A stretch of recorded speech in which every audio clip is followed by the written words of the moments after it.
The sea. The swallower of more seamen than a Wetherspoon's tavern wench. Ubisoft has come out with a gem. A masterpiece, maybe. A different kind of pirate game which takes a lot of its influences from Assassin's Creed Black Flag and some from Sid Meier's Pirates.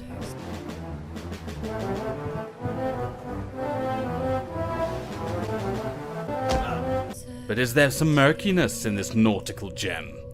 So batten down the hatches, second star to the right, and straight on till morning. Do you want 'cause a pirate is free? You are a pirate. Yar har, fiddle indeed. Being a pirate is a right indeed. Do what you want 'cause a pirate is free. You are a pirate. It's almost embarrassing to admit that I'm about 50 hours into Ubisoft's Skull and Bones. And there are things that make this game an absolute gem, and some things that make it sweaty seaballs. I'm here to share with you my thoughts of playing over 50 hours of Skull and Bones. I found this game searching for a new MMO and stumbled across it purely by accident. I needed something different to pass the time until a decent MMO RPG is released. Who doesn't love a well-done pirate game? Ever since Sid Meier's Pirates was set a really good standard for what a pirate game could be, and then along came Assassin's Creed Black Flag. Now in between that, we've had games like Pirates of the Burning Sea, or Pirates of the Burning P, which I call it, which is pretty terrible, and a few others dotted about here and there. It's hard to find a decent MMORPG nowadays, and the word multiplayer gets thrown around so easily. You can have a multiplayer game which can have 1,000 people in it, or just 12 at the weekend if you're lucky. So let me go through the pros and cons of this game, and let me know in the comments if you agree with me. This game opens up with your piratey exploit by the British Armada. It's a tease of the future gameplay being a captain, just like Need for Speed where you get a taste of later gameplay, only then to be royally farked and up shipwrecked. Just like Need for Speed where you get to borrow a car and then it be returned to its owner later down the line. So your adventure begins here. Looking into reflection, you get to choose male or female and 5 shades of sweaty. There isn't many hairstyles to choose from, and you can't make your character look like a creature from the abyss. There is something that grinds my gears straight from the get-go with this game. Your character doesn't speak, which is kind of similar to other games, but this time it's done incredibly strangely. Your character's mouth doesn't move. During the cutscenes, it's put into comedic situations where your character just gets talked at and then gets interrupted immediately before he's about to speak. Usually this doesn't matter if the character isn't in the frame, but seeing your character stand there while dialogue is being unloaded onto your character and him being unwilling to respond is very bizarre. Usually your character will stand there while dialogue is going on and just look deadpan out into nowhere, as if to say, hey, well, I'm just taking it like an absolute poos, all being dug out by your missus. A stupid looking character. I mean, just watch this scene, for example. The Indian Ocean holds many You weren't sniffing me, were you? not only to the winds of fate. Bye. Oh, I look sad. Yeah, that's right. Captain Chungus. Award-winning. So right after you've created your character with very limited options, you're thrown into the world of this game, and this game looks absolutely beautiful. The graphics are superb, and the world is beautiful from the water effects to the detailed coastline filled with densely populated foliage, shipwrecks, towns, and secret hideouts. There is so much to look at, it's a shame you can't interact with most of it. So I give the graphics 8 pirate Lego heads. My favourite is the starting island of St. Louis. It reminds me of Pirates of the Caribbean in Disneyland, Florida when I went as a kid, only this time you don't get molested by Goofy in the toilets. It feels like an actual pirate hideout mixed with a romantic honeymoon destination feel. It's packed with sailors chatting and people going about their business. It feels magical right up to the point you speak with someone. I couldn't put my finger on what was annoying me more, and then it hit me. None of the characters' eyebrows move, leading me to realise there is no expression on any of the faces. The NPCs stare at you like they're high off their tits. And they talk to you with zero facial expression. The only accentuation they have in their personality is their voices. They'll stare at you and then look away and then look back at you again. This is a very bizarre experience. So this plays into the next topic, the story. I've absolutely no idea what this story is. I tried my best to follow it, but it's incredibly dull. Nothing seems to center around your character, but all the needs of other people. And their needs are very simplistic. The first main character you meet, Captain his goal is to just shout at you about his problems of people backstabbing him and send you out to do all his various deeds, like a low-tier hitman. The issue is that you just stand there and get shouted at for every mission, and then willfully go off to do his bidding. He prowls about in that warship, the Spectre. Another issue from accomplishing his goals is the dialogue tree leads you to the same conclusion. One option is less ass-holy than the other, but neither makes any difference. So it's not like Fallout where your actions lead to the effects of the story. So in this game, each dialogue makes him just a little less pissed off than the other option. What a waste. Without giving away spoilers, since I don't know anything about the story, I just skipped all the chat with nearly all the NPCs. None of them are very interesting. I think it's time I face Karadek. So most of the NPC interactions could easily been an email to letter to your mailbox. That's what I'm going for. The other vendor NPCs have the same problem. You have to wade through idle chit-chat just to talk to the blacksmith, and this is every time you meet him. Or the shop with, or the carpenter, or the shipwright. It's infuriating. None of these people have particularly very interesting stories or backstories. They just moan about the same problems. Bit homoerotic. Extending. I give the story 2 Lego Pirate Heads. The sounds. The main menu screen and opening cinematics leave me with goosebumps every time I play it.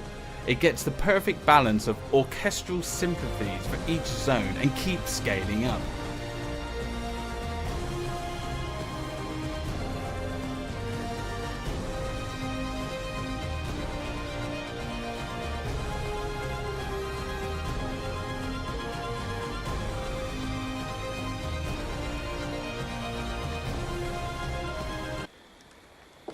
When you pull up to the shore in one of the major towns, you can actually stop for a second and listen to the ambiance you can hear with the waves crashing against the rocks or the thunderstorms. It's really engaging. That compiled with the menu screen music and other small jams you get in between missions, you get a really good sense of adventure just down to the music.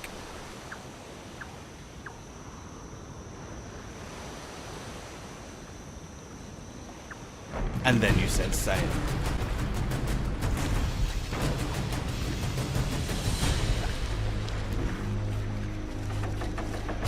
Time to go!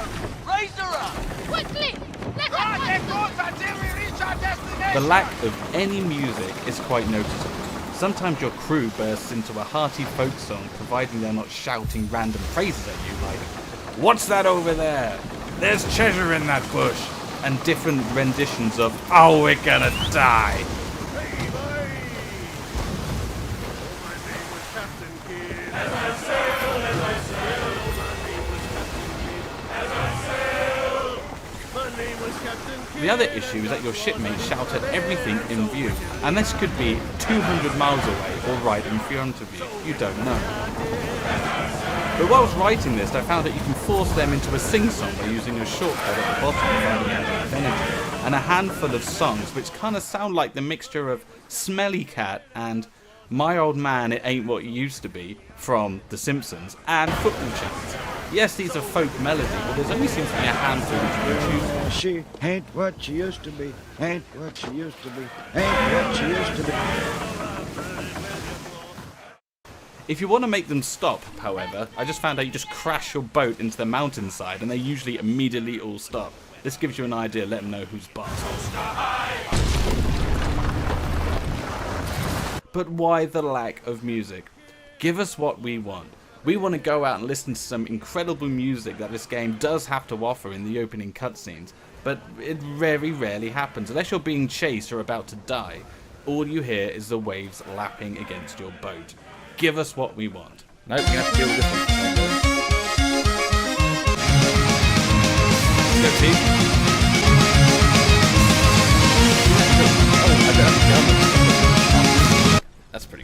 Even with the lack of music, I give the sound 9 pirate Lego heads. Oops. The gameplay. This is where the game shines. Firing cannonballs across the sea into oncoming boats. Fighting fishing trawlers is so much fun. Combined with the sound effects of the combat is top notch. The crunching sounds of cannonballs shattering wooden holes and wood exploding feels raw. The creaking noises of the ship as it used to turn to evade incoming attacks, mixed with the sounds of fear from your sailors, adds all the realism you need for a great naval warfare. That's a random ship that just went past. Company warship! Leave me alone. We are here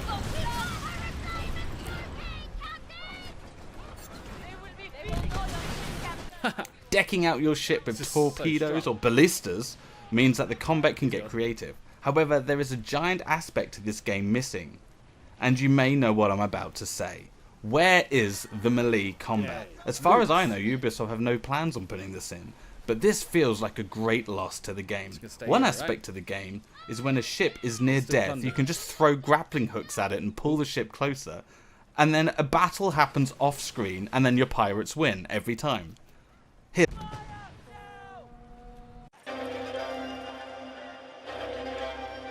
Here's the thing. You can deck your captain out with some great outfits and see him or her climb through the rankings, but there's no sword wielding or musket shooting, which makes all that creativity redundant.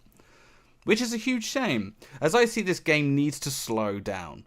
One mission it said to me I need to find one piece of whatever, I think it was gold or a piece of ivory, just one piece. So I leave the harbour and massacre about 200 sailors in 20 ships just to find this one item.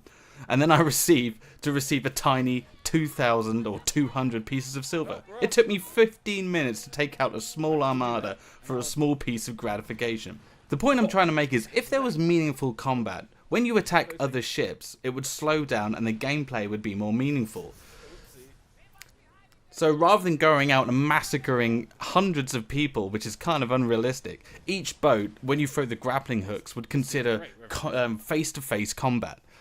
It means that not only are you looting stuff for your ship, you're also looting stuff for your crew and yourself to improve yourself as well.